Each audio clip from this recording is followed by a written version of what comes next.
Hello, friends. We're back again. It's Fightful.com. It's August 30th, 2024. I am Agile Pearl, and it's time for your TNA Emergence post-show. Cresta Starr is with me. She took in all the action, as did I. We're going to break it down for you and talk to you all about it.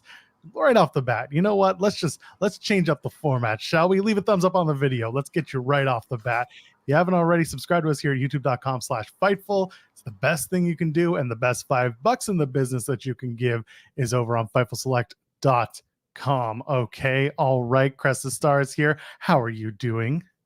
I am sports entertained. I'm doing well. I had a good night. How are you doing, Joel Pearl? What did you think of Emergence? Doing okay. The show was a big mixed bag. There were things that I loved, things that I didn't love. We're going to talk about that and a whole lot more. If you want to get your say in it, by the way, you can go ahead, donate a super chat. Any question or statement gets read on the air with that super chat donation, or you can go to humperchats.com. I didn't do it yesterday because I was off my game, and I realized after the show that we didn't do it. So Cresta Starr. I just figured it was a creative decision. But if you too want to make a creative decision, you can creatively head over to humperchats.com, put in your creative question or comment. And if it's super creative, the creative Joel Pearl and creative Cresta Starr will read it. Very demure, very mindful. We get to keep a little bit more of the proceeds, very pocket watching. You know, it's very demure. It's also reminding me of Much Wolf, very wow. You know, it doesn't matter. Humperchats.com, go there, put it in, let us have it. We did our predictions last night after the TNA post show that we normally do for Impact. And I think we did pretty okay. There were certainly a couple of surprises. Certainly a couple that came too. But yeah, overall, listen, the show was fine. The crowd may have thought differently. Nashville crowd was like, I'm going to have fun here tonight, whether you like it or not. Well, the good thing is it's not in Nashville. They're in Louisville. Oh. Louisville, Nashville, listen, it's the South. It's the South, man. They're in Sean Ross Sapp country. By the way, happy birthday, Sean. I didn't know it was his birthday until I saw him tweet. Happy birthday, Sean. It was one of the best bosses I've ever had. I'm not brown nosing, I swear. I didn't say anything. You can do whatever you want. It's your Twitter, it's your socials. You can tag them. It's fine. I did. I did, Mr. Joseph. Anyway, this show opened up with the countdown. Did you get a chance to watch some of this? I watched all of it. I was ready. I was studious. I was ready. I have my notes. I even have a new notebook because my old one ran out. So we're doing pink this time, y'all. Wow, look at that. Did you fill that entire notebook in one show? My TNA notebook, that would be my third TNA notebook I filled with notes since I've been doing this. Do you call it total notebook action? A missed opportunity by Cresta Starr. Well, it was not a missed opportunity. It was Kazarian getting a win over KUSHIDA. No surprises here. This was the opening contest. A good match. I mean, these two have great chemistry. They work together well. They've tagged together. They worked opposite each other. This was good stuff. And I loved the finish because it was a little thing that just made the most sense to get the victory for that chicken shit heel that is Frankie Kazarian. KUSHIDA does the arm breaker outside of the ring. The referee breaks it. Kazarian then gets in the ring, but on his way, he grabs the ring skirt. He grabs it with him, and that looks silly, but what he's doing, he's getting the referee to get out of position so that as KUSHIDA's getting into the ring himself, Kazarian can kick the ropes and kind of kick him in the dick, which is a wonderful way to win a wrestling match, in my opinion. And while the referee is fixing the ring skirt, Kazarian hits the fade to black, gets the pinfall win, and that's easy as that. What do you think of this match overall? Frankie Kazarian is being a piece of crap heel, and I live for it. However, making that man in the cast be your ring step was diabolical. And that was some good heel work. I'm not mad at that. I thought this match was exactly the way it needed to be. Like you said, there's two devastating moves in professional wrestling, the surprise roll up and yam bag shuffle. And when you get hit with the yam bag shuffle, you're taking that pinfall, or you're at least down for 20 seconds, 40 seconds, count to 90. That's just how it works. By the way, because the SmackDown post show may or may not still be going on, as long as it is, if you send us a Humper chat, just add TNA to yours so that Phil and Alexis aren't confused. They'll probably read it and be like, Josh Alexander? Oh, no, girl. I would love to see them just be like, wait, who? Dolph Ziggler? What? JBL. If they mention JBL, that's kind of the big surprise. That would get them going. But we'll talk about JBL in the main event and everything. And that was a shocking moment. We did say JBL would come out. We thought he would be a monster. And we were both like, nah. But there he was. Say his name and he appears. I believe in John Bradshaw Layfield. Wow. My brain said no. John Brendry. We're backstage with Gia Miller and AJ Francis. ABC said yes to a tag title match, so that's happening tonight. Mm-hmm. And AJ said, well, can't have the other guys, so he brings in Casey Navarro. And all I say is, hell yes. Love Casey Navarro. I've interviewed him a handful of times. Not only is he a great performer, but an excellent wrestler. This is a great fit, and I hope it's not just for tonight and the TV tapings. I'd like to see this continue. What were your thoughts when you saw Casey? I don't know how familiar you are with Casey Navarro. I'm pretty familiar with his work, not just from TNA, but I've had the pleasure of seeing him in House of Glory in New York here. I thought this was a great fit. This was someone I didn't expect. I was racking my brain. Who could they put in? And he just seems to fit in that very outlandish. We got money. We got drip. Look at this. He fits in. He's like, a lot of colors work. I like what AJ Francis said to hear about a lot of colors work. Gold, green, and now pink to introduce KC. Fantastic. It works. I'm here for it. Yeah. So looking forward to that. We'll talk about that match in a little bit on the main card. And of course, the last match on the pre-show is PCO defeating Mahabali Shara. That's why they dropped his first name, Shara. I was wondering what the hell you were saying. I was like, Mahabali Shara was his full name in TNA. I still call him by his first and last name, but he's known as Shara here in TNA. PCO defeats him, retains his digital media championship and his heavyweight international, whatever they're calling it this week, championship from Montreal. I can't say I'm surprised that it was Shara who came in and did the show. This was a pre-show match. Everyone was getting excited for who it could be, but in my eyes, like we said on Thursday on the Impact post show, it's not going to be someone huge, I don't think. And all that we're really working on here is that Steph DeLander and PCO are still together and they're still happy. And Steph DeLander is doing the motion, which got PCO hard to do a PCO salt and get the win. That's really all I have to say about the match. Not that she PCO'd up and got PCO hard so you could do the PCO salt. That's literally what she said, and I don't care what anyone else says. I mean, it was fine. I like Steph DeLander's makeup. It's given Halloween. You're a month too early, but I respect that you stand by your man. Also, I peeped that she had the PCO jacket on with one arm with, I think it said SDL on the side because it says PCO. I love the commitment to the bit. I was not expecting Shara. I'm glad you were. I was racking my brain again about who they could pick. But this goes back to what we talked about yesterday with TNA having a deep roster. Because Shara was not. It was less that I was shocked. It was more like I wasn't surprised. Mm-hmm. It wasn't like this is a big get and it's a big deal that this person's coming in. It's like, oh no, it's Shara who comes in and works random enhancement matches and sometimes does explosion, and that's it. Shara works at a $1 million real estate company. I made that up. So there's a documentary that has stuff about him, like good things. I mean, like his experience in wrestling.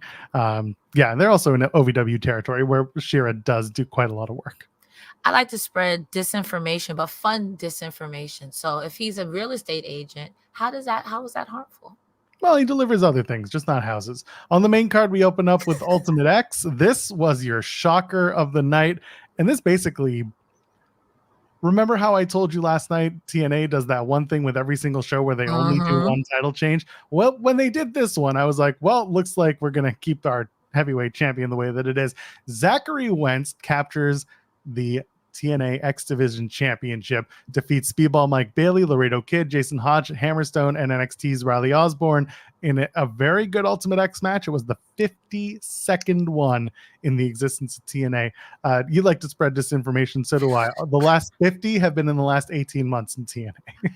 Listen, disinformation's only funny if it's like if I said Joel is a baker, that's funny disinformation. Only not harmful disinformation. Joel likes to break a lot of bread. Ask him to bake you a loaf of bread next time you see him.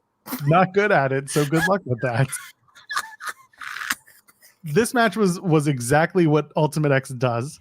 Yes. It was everyone got a good spot. Everyone got to do their big moments, their big flips, their big dives. Laredo Kid gets yeeted by Alexander Hammerstone from the second rope to the floor. Jason Hotch, God bless, does a low blow on Hammerstone because everyone deserves to be kicked in the dick in every single match you can do. Even Riley Osborne gets in on the fun, not only hitting topes, but also doing a swinging shooting star press from the X onto the field. There's some good stuff. Speedball, we get to the finish. Speedball goes to the ultimate weapon on Osborne. This kind of breaks down until Wentz and Speedball are fighting on top of the X, and then Wentz kicks at Speedball until he drops down to Speedball, and Zachary Wentz wins. He's got a big weekend ahead. He's working the TV tapings tomorrow night, so you'll hear from him on Thursday because of those tapings. But Sunday live on Peacock is the NXT PLE where Wesley and now the new TNA X Division champion Zachary Wentz will be fighting. Makes sense to have the X Division Championship show up on the PLE. I think that's nice exposure for TNA if we do that. But yeah, big weekend for Zach Wentz and a very shocking defeat for Speedball in his his first month as champion. He had a couple defenses, but this is the one that he was most prepped for, and he lost. What'd you think? I want to give... I can't believe I'm about to say this. I want to give Jason Hotch his flowers because I feel like he showed out this match. He did everything that I wanted to do. The dick punches, being a smarmy piece of crap, but he also was giving it up in the ring. Hotch was really, really, really, really, really wrestling tonight. So I know he's a good hand, ha ha ha ha, but I gotta give Hotch his flowers. Also, the spot where they were all up on the X and then Hammerstone literally reminded me. You ever played Donkey Kong 64? Have I? Of course I have. Yes. He reminded me of big ass Chonky Kong trying to get on the same. Everyone's like, hey, get out of here. He's just kicking people off one by one. That spot was really, really good. I'm so happy for Zach Wentz. I think him winning here was a nice shock. I thought here Speedball was definitely going to retain, but I'm not mad at Wentz. And like you said, it does make a lot of sense. If you have that championship, something that they put over on commentary is synonymous with TNA. It's one of their marquee matches. You know TNA for their X division, their Ultimate X, and maybe King of the Mountain. And if you're really old, the Octagon ring. But these are things that are synonymous with them. So I love how this all played out. The match itself was fantastic. Also, it was an X division match. I was not going to be disappointed. Yeah, they did everything they were supposed to do. Someone asking in the chat, do they maybe make the Sunday match at NXT an X Division match, X Division Championship match? They haven't announced it. They could do it. I personally do not think they will. And Ryan Lambert just sent a super chat saying just as much. Do they make the match on Sunday an X Division title match? Again, they could. I don't see a reason to do it because this feud is not about the title. It is about the Rascals experience. It's about the story of Wesley and the story of Zachary Wentz, who was Nash Carter, and everything that happened to him and to their tag team and MSK in NXT. They don't really have a reason to do it. And as someone points out in the chat, Wentz is going to appear on Thursday as the champion. So this is that weird trying to match up TV tapings with your live shows. You can't really do it as easily because Charlie Dempsey didn't show up with the Heritage Cup on that episode of NXT recently where he is the Heritage Cup champion, but you don't know because he won it after the tapings. Fair. I mean, the only way that works is if for whatever reason Wes says, I want to take everything from you, Zach, but then Zach has to win that match. That's the only thing. Oh, that's great. I'm going to see something. We'll talk about it when we get there. I don't want to see that. It's going to be something you don't really want to see. Yeah, I don't think it's going to be for the title. If they do Wesley versus Zachary Wentz, it's a blood feud. It is a blood feud right now. And then if they really want to do it, it's a down the line later on, Bound for Glory, if they want to go that far with it. Yeah. Anyway. Yeah. Okay. Yeah. We'll see where it lands. I'm curious, but I don't think they'll make it an X Division Championship match on Sunday. If I'm wrong, I don't think so either. If they do, I feel like Wesley has to lose. He has to lose. And I don't think there's anything wrong with your X Division champion pinning someone on NXT, especially with these guys with a history. And I think that's a great look for TNA. It's about the goodwill, and there seems to be a lot of goodwill partnership between TNA and NXT. I think they'll find a way around it, but I agree with Joel in the sense that there's no need to make this an X Division championship match. Yeah, so let's see how they do it with next week, and how it plays out on Thursday or tomorrow if you're going to be looking at the TV taping spoilers like I do. Hey, I do. I don't read. Yeah, I've told people that I do. You don't read at all? I don't read at all. Never. No, I've never read a day in my life. Steve Maclin defeats Eric Young. This match was really good. And you know how you know a match is really good? When these two guys, you can tell that Maclin and Eric Young were having the time of their life working with each other, and they did it in the most acting way possible. And I mean that in the way that everything was just serious, and they were so bought into it, and they were so old school in the way they did this presentation that it worked. And we're going to talk about a 60-minute Iron Man match and whether or not people have the attention span to actually sit through one when we get to it. But this was a match that, did not overstay its welcome, but it did have a slow start and a slow build, but people were in for it. And I really like this match like I said I would. And this is coming from a guy who doesn't love slow plotting matches all the time, but I love stories. And boy, did these two tell a story in the ring. Maclin eventually gets the win with the jackknife. He just goes, as EY's going for a second pile driver, Maclin just floats on over, gets the jackknife pin. They shake hands at the end. Everyone's hunky-dory. I'm sure this will get picked up later on, but this was good stuff. You want to break it down? Please go ahead. I like this match. These were two pissed men. On the outside looking at, no. I'm answering in kayfabe. Screw that. I had a great time. These were two pissed men being pissed at each other, slapping the nipples off of each other. This match was stiff. Maclin was working. And no matter what he threw at Eric Young does this face where he's like, almost like that Shinsuke Nakamura. Come on, like you could never. This match was so good. I gotta give shout outs to the Scud where old boy missed, and not missed, but Maclin looked like he almost died with that Scud dive to the outside. I gotta give him props for that. The look on Eric Young's face after Maclin essentially rolled him up, again, the two most devastating moves in professional wrestling, the yam bag shuffle and the surprise roll up. He looked at him like, did you really just roll me up after we slapped that? I'll shake your damn hand, but you gotta respect it. You had no choice but to respect it. And even Maclin was taken aback. He was like, yeah, I did that. Yeah, I did that. Maclin was so good here. He was. And the shoulder cell got me. I'm hoping he's fine. Like you mentioned, he ate shit off the Scud, which every time he does it, I'm like, oh Christ, something's gonna happen one day, and I'm gonna be very upset. He did his cell was doing the checking his fingers and his shoulder and he kept doing it throughout the match. So it was good. And I just hope that's all he was doing, was being an excellent seller. And we're not going to, hopefully we don't find out later that it's worse. But this was good. People were into it. People were buying into it. And honestly, one of the funniest moments in the entire match is when they get face to face and the crowd starts chanting "Kiss." And then Ray Wall on commentary, the crowd's right. When you get that close, you either gotta kiss or fight. Like, yo, Ray, tonight was hell for Top Hat. And it's supposed to be, are they gonna fight or are they gonna F? And he couldn't use the other word. Well, I mean, honestly, if he would have kissed him, I think I would have sports entertained even further than I would. I could see Eric Young going. I can see Maclin doing it. It's just a full-on kiss. Where's Effie? Where's Effie?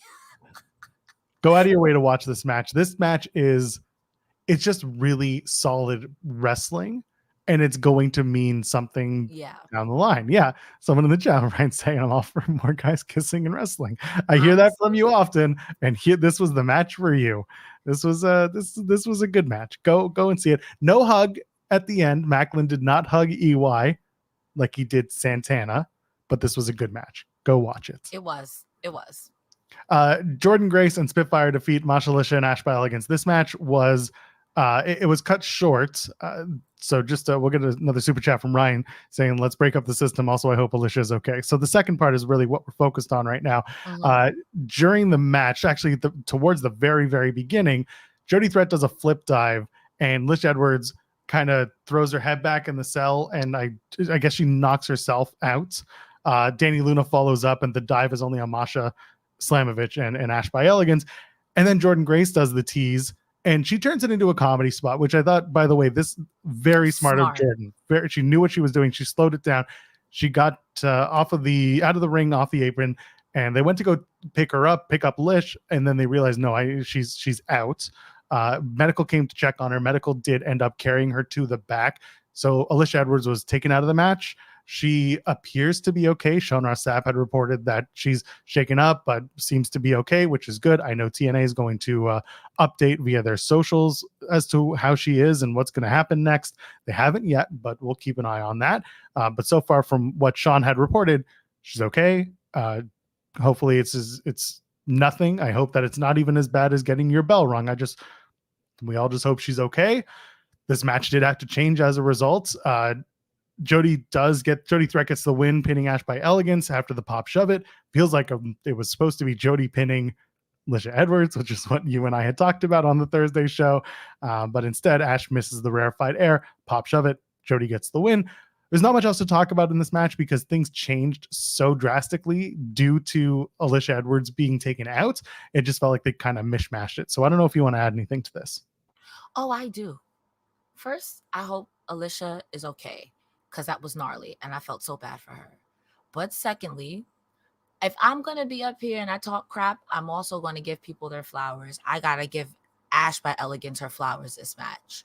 She stepped all the way up, and I feel like every week I'm like, I just want a little bit more. I want a little bit more. And tonight, a consummate professional, because calling it on the fly is one thing. Like that is, I got to give her all of her flowers because she looked damn good. There were times in the match where I thought Ash by Elegance was Alisha Edwards. I was like, when did Lish come back out here? She did the damn thing. I have to give her flowers. She really did that tonight, because I've seen Grace and them call things on the fly before, and I feel like maybe she's not being allowed to run. I'm trying to find anything, you know what I mean? But tonight I saw it, and you ate that, Ash by Elegance. So here's your flowers. You deserve that. You ate that. I got to give her flowers. And also taking that pop shove, it looked nasty. I'm sorry. Jody just worked stiff. And you couldn't pay me to take that. You couldn't pay me to take that. She's special, man. I've said it before. I've watched Jody in the wrestling industry in Ontario, in Toronto especially. Seen her for a long time. And I know how good she is and how great she can be. On the Ash by Elegance front, you and I were talking about this offline, and there's a story that's been told multiple times. When Ash was a part, or when she was Dana Brooke in WWE, she would take her off time and she would go to the performance center and she would be learning literally everything she could about the wrestling business, not just in the ring, but she'd learn to set up the ring. She'd learn how to produce matches, time matches. She wanted to get involved. She wanted to learn. She was going out of her way to do these things. What was unfortunate for Dana Brooke was that she was wrestling at a time when you had Charlotte, Bayley, Sasha, and Becky. And they were the people that all of the attention was behind. That's just a victim of circumstance. She is a solid wrestler. Ash is not the best wrestler in the world, and I'm not going to sit here and try and blow smoke up anyone's butt and say, she should be number one on everyone's highest ranking wrestler list. If she is for you, amazing. I'm glad that you like her, and I'm glad you support her. That being said, she's very good. And I wish more people would understand that she has worked very hard to get better, and that she does little things that really do work. I understand the character sometimes turn people off, including us, and we talked about it. But when she comes to work and she's got her working shoes on, they're not boots because she wears very silvery, shiny shoes, good for her, then it's good. And I think more people need to understand that she's not a meme anymore, and that she is a very solid wrestler. And that it's okay for a wrestler, by the way, to move up and down the card. Go check out my interview with Maclin. It is a journey. You do move up and down the card based on what's going on around you. And Ash can do that.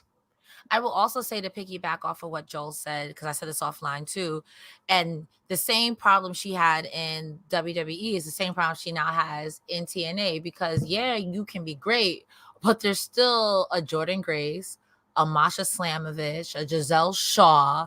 The knockouts division is incredibly deep. In fact, it's one of the deeper women's divisions in North America that people consistently point to when we talk about who puts on consistent, really well put together, well-rounded women's matches and stories. They always look to the knockouts division. So I'm giving her all of her flowers, all the respect, because I'm not going to say no names, and I watch a lot of wrestling, but there was someone who was at the Federation who was getting yelled at where to stand when they had to call it on the fly. So, yeah, or even if they rehearsed it. So I will say, get your... So. She's very good. She's very good.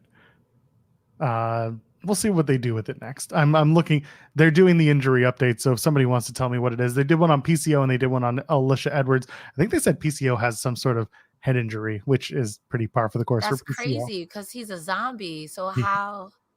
But I think they said something about putting him on injured reserve. But again, some of this is kayfabe, and some of this is okay. They're both on per concussion protocol. I've been up since 5:30 this morning, so you're gonna have to cut me some slack. My words are lacking.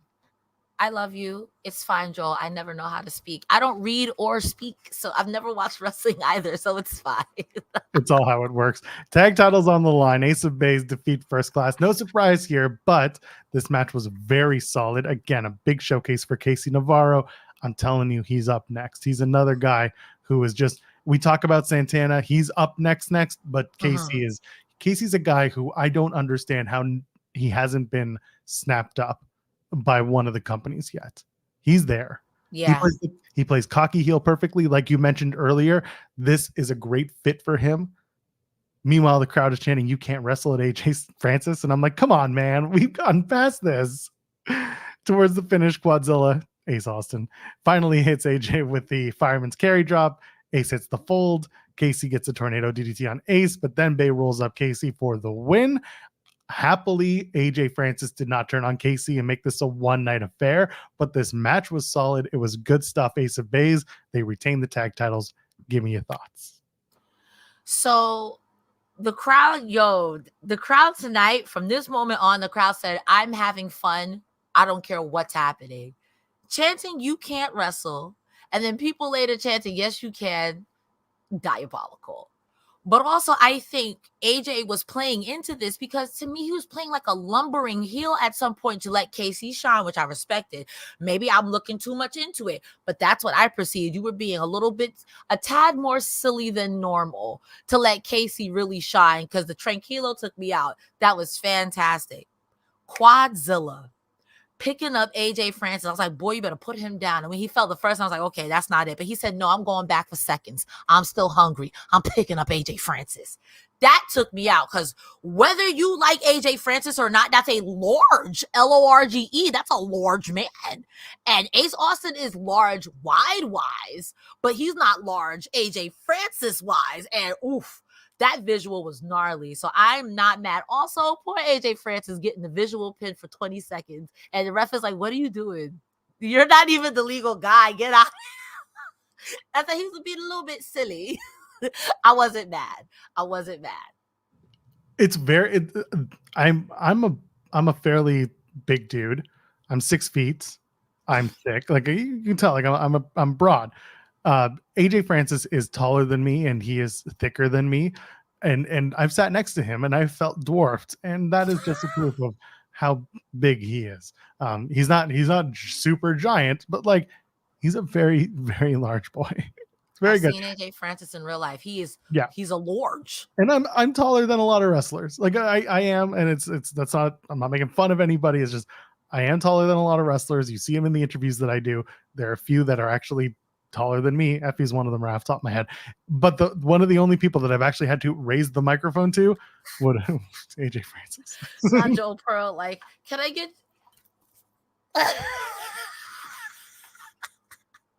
There are very few. I'm trying to rack my head. It's never been anyone who's been like, where I've had to like readjust the camera and have them pointed in a different direction just to get the shots.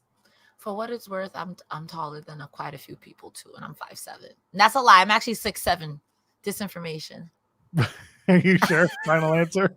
Final answer: 7 feet 3 feet, 7 feet 3 inches. Well, you know what? Use your 5'7" self to go subscribe to FightfulSelect.com. The best $5 in the business. We have a lot of news dropping ahead of WWE Bash in Berlin. We had some news on TNA Emergence tonight, including someone who was backstage from WWE.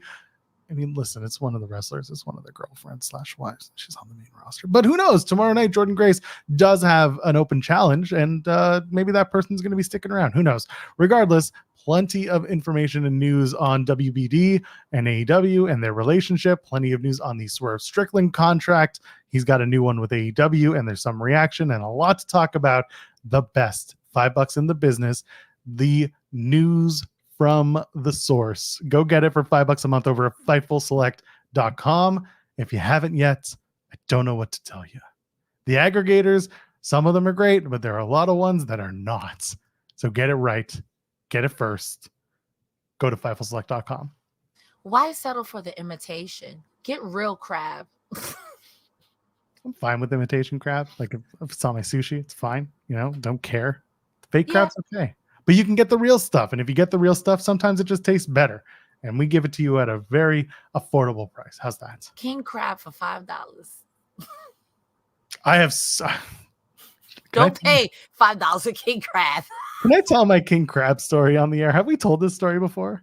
No, but I feel like if you have a crustacean story, I would like to share one back at you. Would the chat be upset if I shared a king crab story? Type 1 in chat if you'd be upset. Type 2 in chat if you want to hear this. This is a very in the weeds story, but I don't know who would actually want to hear this. I've seen people in the chat who are typically watching us on Fightful Overbooked, our sister channel, by the way, where I host a show with Jeremy Lambert called In the Weeds, where we spend 2 hours. We're a morning show, so we can go off on these tangents. Normally, these post shows, not so much. Go ahead, tell us about your crab. I saw that and I died. Like, not the crab, not the bulwark. For the audio listeners, just fast forward for the next few. 2 is what they're doing in the chat. Unless you want to hear about crustaceans, because it's going to be 2 stories back to back. It's just a very weird story. So I used to work on cruise ships as a musician. I worked professionally as a musician. And one of my first cruise ship gigs was with a band that was very thrown together. And I was the last man to join because I was a last minute addition. I knew nobody in the band. The keyboard player and we roomed together and we did fine. But he was like 45 going on 13. Mentally, something was missing. So anyway, we get to Hong Kong because we're doing that area of the world. We're doing China and we're doing Japan and South Korea and Singapore and some beautiful places. Loved it. So we got to Hong Kong and we decided we do the boys in the band would go out for lunch. So we decide to walk around Hong Kong and we find an authentic Chinese restaurant where it's a wedding themed restaurant. And it says, congratulations, Edie and Cola. Don't know who they are, but that's the theme of the restaurant is a wedding. They go, we sit down, they dust off literally the only English food menu in the place. We're in Hong Kong. What do you expect? And then we look through and we order a thing. And the keyboard player, who has a very gruff voice, and again, 45 going on 13, talks about, I'm going to order the king crab. The king crab looks delicious. You know, me and my mom, we go to, he's from outside of Philly, he's from small town Pennsylvania. Me and my mom, we go to Hooters and we watch the Eagles games every Sunday, and I order the king crab, and I'm like, freeze. The 3 things in that sentence that make no sense: Hooters, mom, king crab. Hooters sell king crab? That's news to me. Oh, so we lying. So he orders the king crab, and I ordered what I wanted, and everyone else did, and we all loved our dishes. We had great, it was good stuff. It was delicious. I wish if I could find this place again, I would go. I would go back to Hong Kong just to do it. Anyway, he gets his king crab, and it comes in a big bowl. It's like a $20 dish, and it comes in a big bowl, and they take the top off, and staring back at him is the head of the crab, because that is how the presentation goes. And it's not a live head. It's just the top shell of the king crab. And it looks delicious. And I'm like, that looks great. And he's just like, oh, I don't think I like this. I don't want to eat this. And everyone at the table is like, buddy, you got this. You purchased this. Don't throw away $20 just because it looks bad. And I think he had like 2 bites. He's like, I don't like this. And I don't know who ate it in the end, because this was like 10, 15 years ago now. But yes, the king crab story, where I don't know what he was thinking going to Hooters with his mom to have king crab? You know, I think he went to Hooters with his mom to have king crab just as much as I have been intercontinental champion 46 times over the course of the past 400 years. Anyway, that story that I just told. Tell me when I'm telling lies. Right now, Cresta, right now. You're telling lies right now. That story that I just told. I don't know if you're going to one-up me. It's not. Yours is way better. Mine is just tomfoolery on my stream because I forgot to mute. So back to back, I was ordering food because it was the end of my stream. I think we were watching AEW or SmackDown or whatever it was. And normally I mute because my chat is full of trolls. And we were ordering from our local diner. I was like, I want fish and chips. For whatever reason, there was an option to jazz up your dinner with a lobster. And I'm like, why would you offer a whole lobster with fish and chips? That doesn't make any sense. One of my viewers was like, but hold on, how much is the lobster? How much is it to jazz up your dinner with a lobster? I'm like, it's $20, but I don't want to jazz up my dinner with a lobster. I get a ping for a donation of $20. Now I gotta order the damn lobster. I don't know if you ever seen that SNL skit about ordering diner lobster. You just don't do it. Don't do it. So I'm thinking, okay, how bad could it be? I'm sure with some butter and some Old Bay, it's already been purchased, and I can't just pocket the $20. That'd make me a bastard. Okay, so we get the food. The fish and chips are fine. We get the lobster. The lobster is not cut or anything. They literally put a whole lobster in hot water, put it in a tin, and sent it to me. When I opened up that lobster, my whole house smelled like the Hudson River. We couldn't even cut into it. We cut into it, and it was so brown. I was like, you know what? I'm sorry you wasted your $20, but it stunk my whole house up so bad. We had to open up the freaking windows in the middle of winter. I'm sorry. They didn't give you did it have the shell still on it? Yes, they literally they said, here, lobster, hot water. There you go. Hey, take it out here. Did they at least give you the cracker, like the things? They said, if you're dumb enough to order diner lobster, you get what you get. Sure, they really did they proved their point. Jesus Christ. I mean, at this point, I just need a lobster emote. So now whenever I go out to places where you want to jazz up your dinner with a lobster.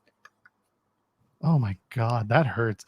By the way, lobster rolls, if you're going to get them down in like Maine or somewhere that actually is known for lobster. New York City's got good lobster rolls, but that was a diner lobster. Yeah, but those lobsters are coming from the Hudson. So I mean, yeah. As a New Yorker, if someone says New York is dirty, if someone says the Hudson River is dirty, I'm like, Anyway, speaking of dirty, the next match was not for me. System and JDC defeat the Hardys, Hendry, and Santana. Sure. That ending was dirty. That's what I didn't like about it the most, but I had fun with this match. Okay, so let's go with the good stuff. The first of all, the mashup between the Hardys and the Hendry, the entrance video and everything, good stuff. Great stuff. Very entertaining, very fun. The match was good in terms of the workmanship. The Hendry and Hardys, they work together well. Santana's there. He's doing his part. Everyone's good at their jobs, but I've never cared less for the system than I do right now, personally. And then we've talked about it. I like the system. I just don't like what the fuck we're doing right now with them, part of my F-bomb. You sound like me when what was that other group that Eddie Edwards was with? I was like, yo, get off my screen, please. Honor No More? Oh! That's on Thursdays before our show now. Even though most of them work for TNA. Anyway, the point is, let me give you the final part of the match, because this is what happens every time. Santana hits a nasty spin the block on Moose. Myers hits the roster, or someone takes out Moose. Then Myers hits the roster cut on Santana. Facebuster Swanton bomb from Jeff on Brian Myers. JDC hits a Falcon Arrow on Jeff Hardy. Then the standing ovation from Joe Hendry on JDC, then a standing blue thunderbomb on Joe Hendry from Eddie Edwards. Matt Hardy comes in, hits a twist of fate on Edwards before Moose breaks up the pin. Edwards kicks Matt Hardy in the dick, as one does, because that's number 3 for the night. And then the Boston Knee Party gets the win for the system. I am so done, Cresta Starr, with having matches that end with everyone doing a big move or their finisher, and then the next person comes in and they hit their finisher on the person who just hit the finisher, and we do until we get to the finish. Please stop doing it. It is such a staple. It is such a staple of every company's tag match. It's not even like a WWE or an AEW or a TNA. This is everyone. It needs to stop. You don't need to do this. I'm not mad at it, but like you said, I expect it. If it's more than a tag match, I know I'm getting your finisher and your finisher and your finisher and your finisher and your finisher. It's Oprah doing, you get a finisher and you get a finisher. Everybody gets a finisher. And except for you get kicked in the dick and you get pinned. Technically, that person is just a winner in my books. A wiener. Nice. You use the thing. Good stuff. I mean, you're not wrong. You're not wrong.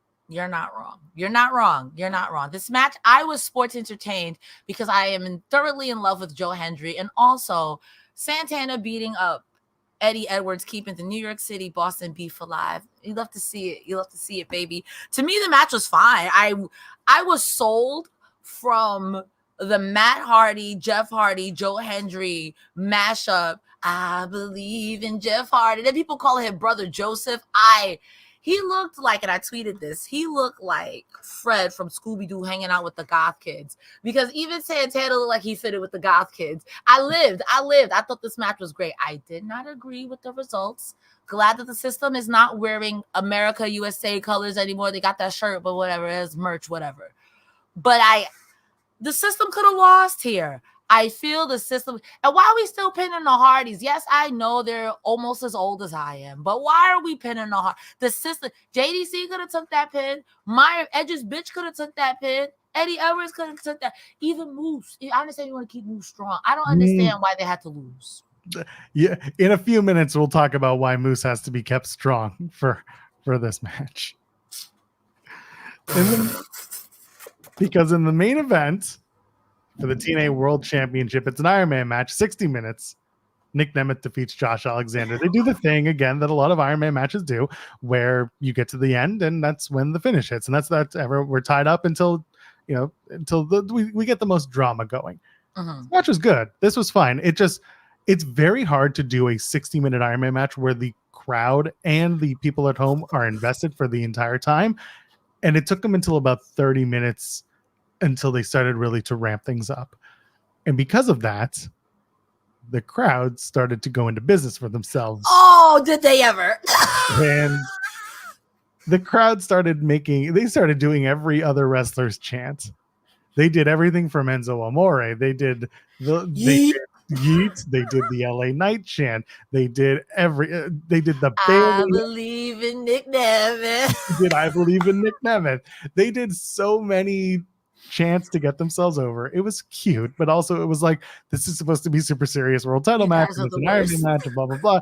Nick Nemeth wins 3-2. He goes up 2-0 in the first half of the match, and then Josh Alexander comes back from behind with some cheating, and they do the referee goes down spot. Daniel Spencer gets knocked down with 20 minutes to go, and that's when a table gets set up, and you do a kick in the dick as one does, and then you hit a C4, and that's the first pin, and then you do another C4 spike, and he ties it up, and then the match was, again, there was really good stuff in here. I do think you should go and watch the match.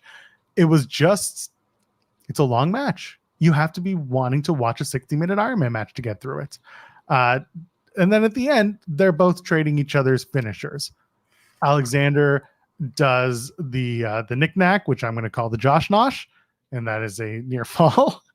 and I went to cough and I muted, almost spit up phlegm. The Josh. And then there was a lawn dart into the exposed turnbuckle, which was exposed earlier in the match. And I'm glad this is the one thing they did really well in this match, because they know how to wrestle, is that they did some callbacks. They brought out a table at one point, and Yi, who set it up, went through it. Josh Alexander set it up. He got to go through the table. The lawn dart from the exposed turnbuckle, that was done. It was exposed earlier in the match, so they used it much later in the match. Nemeth hits a knick-knack and then he hits a C4 spike of his own, takes the lead with like 20 seconds to go. And then they tried to like sell us on the last 10 seconds being, oh, Josh can get back. And then Josh just topples over, and that's the end of the match. So it felt a little anticlimactic at the end. once it was just that the timer was the only, that's my nitpicky thing. But otherwise, this match was solid. This match was good. It was just a little, the pacing was a little off because they decided to backload the match. So the last half hour is when you needed to pay attention. Shout out, by the way, to the crowd chanting "Night Night Baldy" during the sleeper spot. That was great. Thank you. I will say the crowd was, it was the best of crowds. It was the worst of crowds. That's the best way. That's the best way to put it. Because when they were awful, the worst. When they were funny, Night Night Baldy. The USA chants with corny, like as an American, it's a little embarrassing right now. I mean, it's a little embarrassing, but also, you knew what it was when they were chanting "You couldn't wrestle" at AJ Styles. That's just, not AJ Styles. Oof, AJ Francis. That's so rude.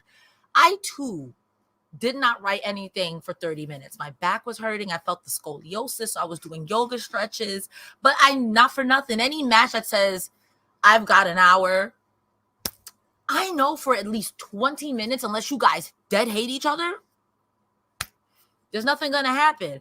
And also, unfortunately, TNA has the curse of that Jay Lethal and Ric Flair promo. Because every time I hear 60 minutes, I'm like, you don't know anything about 60 minutes in the bedroom or in the ring. So I don't even want to see this chicken shit match. It was a good match. Honestly, I'm not mad at Josh Alexander hitting Nick Nemeth with a foreign object. C4 spike, pin him, roll him over. C4. I would do that as many times as the law would allow. That's real smart heel work. I got to give that the shout out too. Also, I agree with you at the end too, when you tried to make us believe there was some seconds. That's like at a basketball game when there's 30 seconds on the clock and it's going really fast. And not the enemy team, but I don't watch sports. So the enemy team is just strolling. The opposing team is just strolling. What are you going to do? Try to chuck it? He would have to literally Brian Pillman it on his man, but then he'd get disqualified. So, I don't know. After all that shit Josh Alexander spoke, for you to fumble the bag here, ooh, I know you mad. And he knocked off your headgear. I know you mad. I can't wait. And he took him out with his own finisher. I can't wait to see what kind of heel shenanigans Josh Alexander. I know you're mad because you said I won't lose to a sports entertainer. You know what that was? That was that Mick Foley promo. It was like, if you think I'm going to lay there and get hit by an elbow, you're dumber than I am. Well, I can't wait for Josh to be upset and delusional. Delusional Josh is going to be great. Well, we have delusional Josh, but on the other hand, we have Nick Nemeth, who is still the TNA World Champion. And then after the show, this is after the show went off the air, so you probably haven't seen this yet. Nick Nemeth got his opponent for Victory Road in 2 weeks. Is it JBL? Because I saw JBL come out. Well, we're going to talk about JBL in a second. We got a super chat from Dobby the Brain Heenan earlier saying Moose versus Nick Nemeth was just announced for Victory Road. I wonder how they felt JBL will be involved in all this, or how he will be. Should be a great main event regardless, though. Fun night. So let's dig in. At the end of the show, as he's celebrating, Nick Nemeth is confronted by JBL. JBL comes down in his big long duster and his cowboy hat. He gets into the ring. He looks at Nick Nemeth. And commentary makes reference to the fact that JBL and Nick Nemeth were together in Mexico for the playoff for Triple Mania not too long ago. JBL did walk Nemeth down to the ring for his championship match, which Nemeth lost. Doesn't matter to who. Don't look it up. Don't worry about it. It's not important. So JBL is in TNA. Recently made an appearance in GCW. That was weird. JBL's on a weird thing where he's coming around and just being the last outlaw, which I feel like is somebody in AEW who did that, and ain't he great? What are we doing with JBL? He's not wrestling. He doesn't want to wrestle. He's already said it. He's not here to wrestle. He's here to, I guess, elevate young talent. Nick Nemeth is not that young. So I don't know what we're doing. I want your thoughts on the JBL appearance, because I'm sure you were equally shocked. I was shocked. And Pile Driver finisher, apparently we got heat because he's like, sorry, my roommate had to expel his nose.